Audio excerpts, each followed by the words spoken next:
BTS audiovisuel, ce n'est pas simplement des cours de théorie ou de pratique, c'est aussi l'opportunité de faire une immersion en entreprise à travers des stages. Est-ce que tu peux nous en parler? Oui, tout à fait. Donc en fait, sur les 2 ans, donc, les élèves vont faire en tout 10 semaines de stage. Donc 5 semaines en première année. Donc le stage de première année va se dérouler au mois de juin. Et le stage de deuxième année se déroule sur le mois de février-mars. Donc là, malgré les conditions difficiles cette année, en fait, tous nos élèves de deuxième année ont trouvé un stage et ils sont actuellement en stage, par exemple. Ce qui est plutôt rassurant Voilà. sur le monde extérieur. Voilà. Et puis pour la recherche de stage, donc les enseignants accompagnent les élèves durant les 2 années pour leur trouver des stages. Donc on a pas mal de possibilités dans la région, mais aussi en région parisienne, où on a des contacts et on peut donc placer nos élèves sur des stages qui peuvent être intéressants pour eux. Alors, on peut aussi faire des stages à l'étranger, je crois que c'est tout à fait Oui, possible. tout à fait. Oui. Donc on a eu même des stagiaires qui sont partis à Londres, New York, certaines années. Donc il y a des possibilités aussi à ce niveau-là. D'accord. Alors ce qu'il faut savoir aussi, c'est que les stages de première année donc, se déroulent, comme tu l'as dit, fin mai, début juin. Et il y a la possibilité aussi d'étendre pendant un mois supplémentaire, ce qui permet à l'élève d'être un peu plus immergé à l'intérieur de l'entreprise et de faire un stage plus long et d'avoir une meilleure découverte du monde professionnel.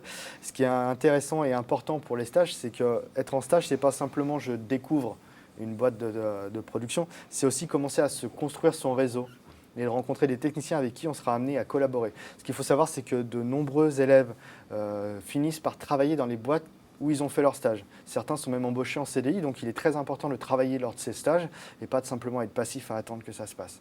L'immersion dans les stages est très important et c'est même le premier pas à l'intérieur du monde professionnel. Oui. Ça nous amène à un autre point de monde professionnel aussi qui est la prestation. Le BTS a la chance d'avoir des prestations qui lui sont proposées pour permettre aux élèves d'être mis en situation professionnelle avec des contraintes clients, donc des vraies contraintes qui sortent des cours. Est-ce que tu peux en parler? Oui, donc on a différents exemples en fait, de prestations qu'on peut réaliser. Donc on peut faire des clips. Là, il n'y a pas longtemps, on a fait un clip pour un groupe de musique.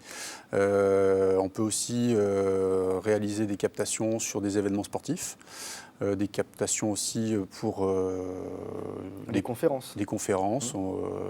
Donc il y a plein de possibilités suivant les années. Je pense, il me semble aussi qu'on fait aussi des publicités, des mini-clips pour illustrer des points de vie dans des mairies, ce genre de choses. Il nous arrive aussi de faire ce qu'on appelle le mapping. On a eu le mapping qui a été réalisé un peu comme le 8 décembre à Lyon, avec projection de façade, avec des animations faites par nos propres étudiants. Donc c'est quelque chose d'assez sympa et ça permet aux élèves, dès les premiers mois de formation, d'avoir ce contact avec l'extérieur et de pouvoir travailler en situation réelle, ne pas simplement suivre une formation théorique, mais vraiment de pouvoir mettre en application ce qu'ils ont appris dans les cours avec nous. Voilà. Puis un autre exemple au niveau sportif, donc on fait parfois des captations d'événements sportifs comme du tennis. Donc on faisait la captation de l'Open de Bourg-de-Péage, l'Open Marcal au niveau du tennis, où il y a des têtes d'affiches intéressantes. Donc cette année, ça n'a pas pu se faire à cause du Covid, mais ça sera renouvelé l'année prochaine. Super, je leur souhaite en tout cas. Merci Pascal. Merci à toi.